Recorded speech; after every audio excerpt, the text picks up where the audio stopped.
So, if you're sitting in a room right now with a perfectly smooth, solid-colored wall, your brain is actually actively burning energy just to figure out where you are. Yeah, it's wild to think about. It really is. And today, we're exploring why something as seemingly harmless as, I don't know, a cheap piece of repeating laminate flooring might be the secret reason you feel completely exhausted by 2 in the afternoon. Right.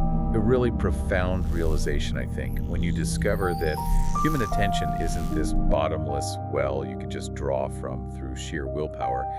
It's a highly finite biological resource. Exactly. And the physical space you're sitting in right now is either quietly replenishing that resource or it's actively draining it. And that is exactly the mission of today's deep dive, because you are a learner. You're always on this quest to absorb information, be productive, understand the world, right? But you inevitably hit that wall of just heavy mental fatigue. We all do. Yeah, we all do. So we're taking a huge stack of research today to really understand the hidden operating system of your brain and how specific natural elements in your environment can literally rewire your nervous system. It's fascinating stuff. I mean, think of this as the ultimate biological shortcut to optimizing your workspace and your home. Yeah, and we've got an incredibly diverse set of sources to pull from today to do this. So many. We're synthesizing a systematic review of attention restoration theory, the mechanics of neuroplasticity from the Huberman Lab, evolutionary biology via the biophilia hypothesis, Right. environmental psychology on the impact of wood grain, and we're even looking at interior water features through the ancient architectural science of Vastu Shastra. Which is just so cool. But before we can go and redesign a room to heal your brain, I feel like we have to unpack the mechanics of how your brain gets strained in the first place. So, looking at the Huberman Lab notes, they break down the nervous system not as a series of separate parts, but as this continuous electrical loop connecting your brain, your spinal cord, and your body. Right, it governs everything: sensation, perception, feelings, thoughts, and actions. Everything. And when we talk about changing any of those, learning a new skill, changing a habit, absorbing complex information, we're talking about neuroplasticity. Right. At its core, neuroplasticity is just the process of taking an action from being deliberate and highly challenging to being completely reflexive and automatic. The notes refer to this as the shift from top-down processing to bottom-up processing. Yes. Which, I mean, think about when you first learned to drive a car. Every single mirror check, every slight pressure on the brake pedal required top-down strain. Oh yeah, you probably had to turn the radio down just to merge onto the highway. Yes, exactly. But after 5 years, you drive home from work and suddenly realize you don't even remember the commute. Just muscle memory. Right, that is bottom-up processing. And to trigger that permanent rewiring in an adult brain, you need 2 highly specific neurochemical gates to open. Okay, lay them out for us. So the first is epinephrine, which most of us just know as adrenaline. Epinephrine creates agitation and alertness. Which feels entirely counterintuitive, doesn't it? Yeah. I mean, we usually assume that if we feel agitated or frustrated while trying to learn something, we're doing it wrong, or we're just too stressed to focus. I know, it feels bad in the moment, but that agitation is actually the biological toll you have to pay to wake the system up. You literally cannot learn without it. Wow. Once the system is agitated, the second chemical, acetylcholine, steps in, and acetylcholine acts as a perceptual spotlight. Okay. It chemically tags the specific neurons that are firing during that intense learning event. It essentially leaves a marker saying, these are the circuits we need to reinforce. Right. But the actual rewiring of those synapses does not happen while you are frustrated, staring at your textbook, or gripping the steering wheel. No, not at all. The structural change only happens later, during sleep and periods of non-sleep deep rest. Yes. Okay, let's unpack this for a second, because it's basically like lifting weights, right? Oh, that's a great analogy. Yeah, the physical act of lifting just tears the muscle fibers. The resting is the only time the muscle actually builds. That is a critical distinction. To physically lock in new information, your autonomic nervous system must smoothly transition out of the sympathetic state. Which is the gas pedal. Right, your physiological gas pedal, Right. responsible for that agitated fight-or-flight learning focus. It has to shift gears completely into the parasympathetic state. The brake pedal, the rest and digest mode. Yes, exactly. You have to biologically turn off that deliberate top-down strain so the brain can consolidate the data. Interestingly, the Huberman sources note that our natural learning and sleep cycles both operate in these 90-minute blocks. Oh, interesting. Yeah, so the brain demands this rhythmic oscillation between intense strain and deep recovery.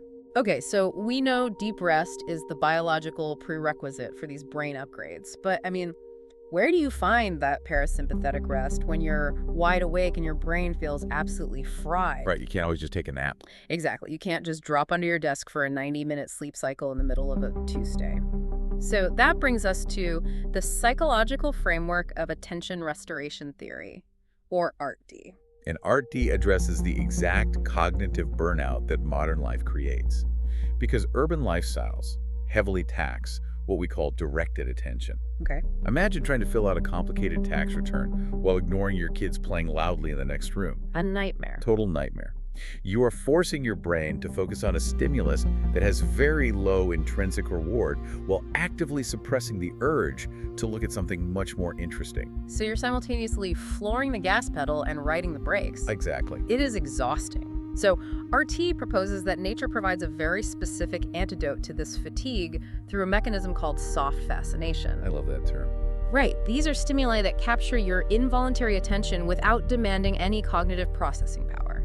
Like a gentle breeze moving through tree branches, or the sound of a flowing river, or even just watching clouds drift. Right. These elements capture your attention effortlessly. They give that directed, top-down focus a chance to power down and recharge without actually putting you to sleep. So what does this all mean in practice? Because I do want to look closely at the data here and push back a little. Yeah. I see a massive contradiction in the systematic review from the Journal of Toxicology and Environmental Health. Okay, let's hear it. On one hand, they found that nature exposure significantly improved performance on complex cognitive tests. Yes. But I also see in their data that 10 other meta-analyses showed no marked beneficial effects from nature exposure at all. So is nature really a magic cure-all, or is it just a highly specific tool? Like, if soft fascination is this profound biological brake pedal, why didn't it work in 10 different studies? What's fascinating here is that the contradiction totally disappears when you look at how they were testing attention. Oh, really? Yeah.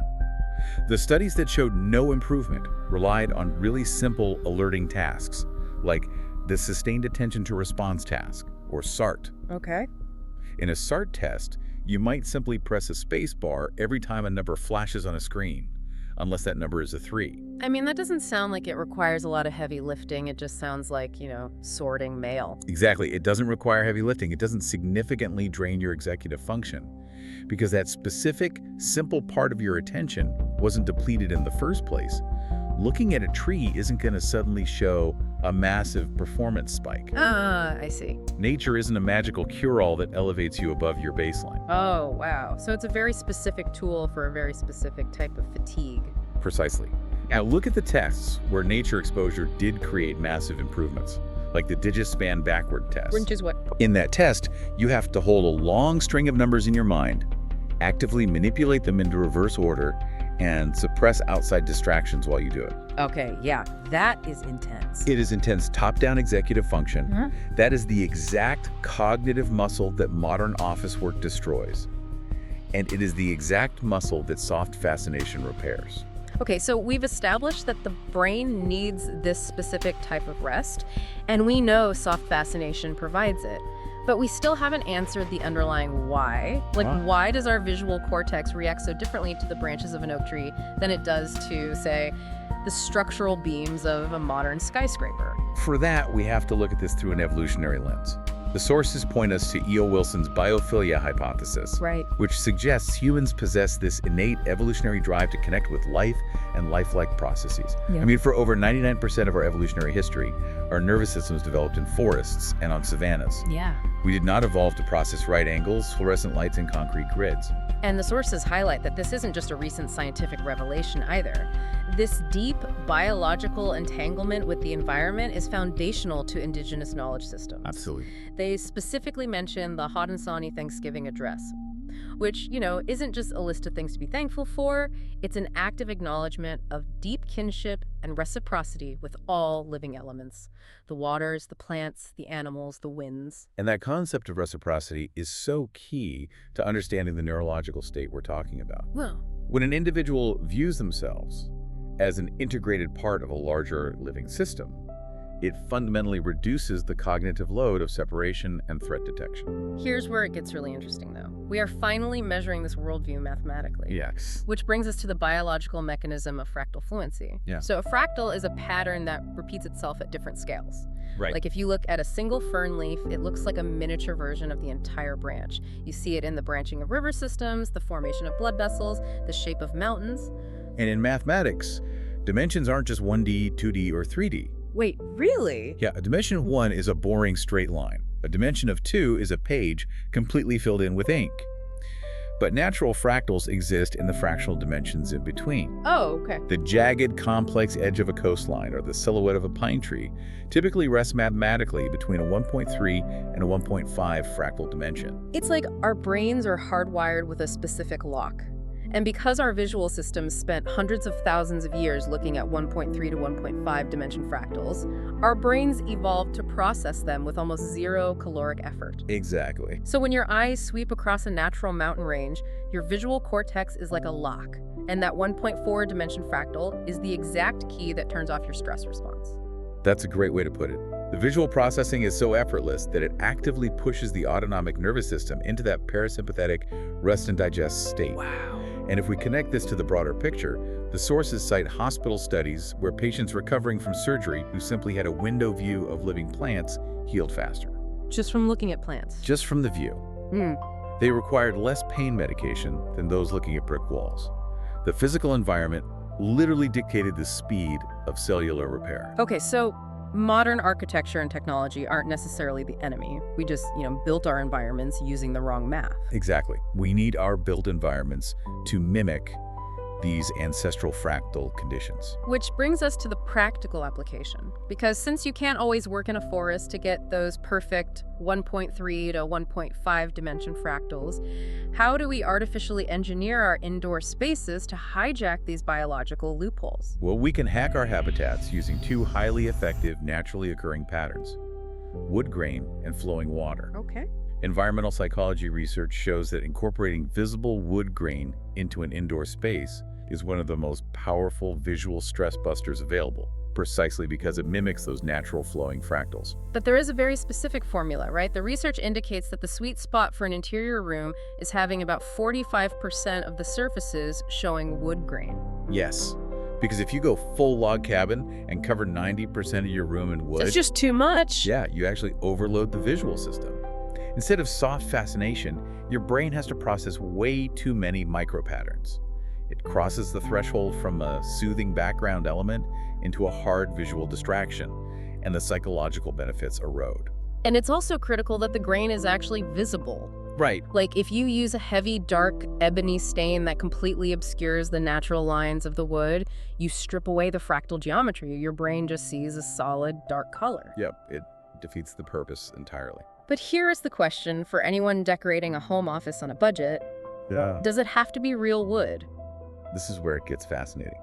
The visual cortex will happily process fake wood and trigger the exact same parasympathetic rest state unless the pattern repeats exactly. Wait, so if I try to save money by buying cheap laminate flooring where the exact same wood knot is printed every 3 feet, what happens in my brain? Is my brain's fractal fluency going to subconsciously flag it as a glitch in the matrix and stress me out? That is exactly what happens.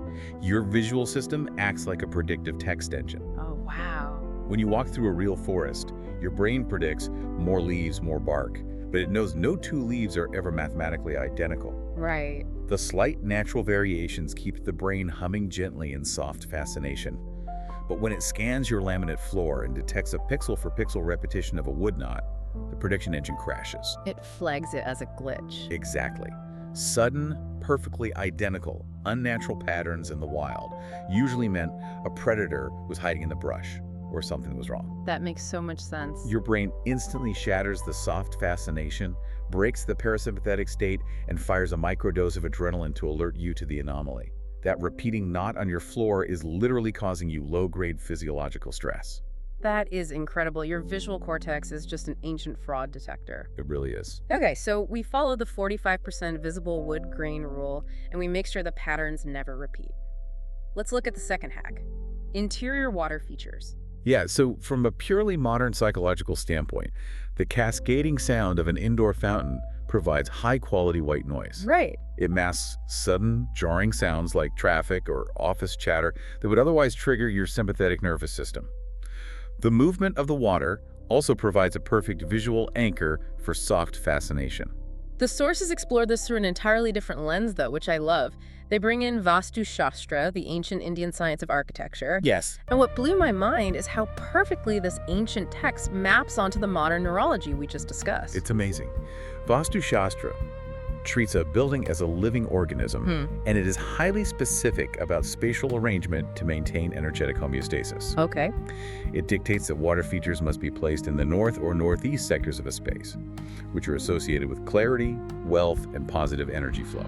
But the text issues a massive warning about mixing incompatible elements, right? Yes, it does. If you place a beautiful water feature on your north wall, but you happen to paint that north wall a bright, aggressive red, which Vastu associates with the fire element, the text says you create a profound imbalance that vaporizes the water's benefits. And I mean, it sounds mystical, but if you connect this to the bigger picture and translate that into the language of environmental psychology, Yeah. a bright, aggressive red wall creates intense visual tension. Red is a biological alerting mechanism. It pulls you into top-down directed attention. Right, like a stop sign. Exactly. Yeah. While water is an auditory and visual cue designed to pull you into parasympathetic soft fascination. So you are telling your autonomic nervous system to hit the gas and the brake at the exact same time. You are creating sensory friction.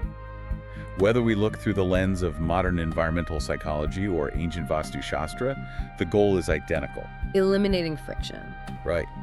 To let the brain truly power down, the environment requires cohesion. Cooling blue and black tones, the gentle sound of water, the 1.4-dimension fractals of wood grain, they all must work in harmony to convince your primitive brain that it is safe to drop its guard. Okay, let's tie all these threads together for you, the listener. If you want to optimize your ability to learn and perform, you cannot just rely on intense focus.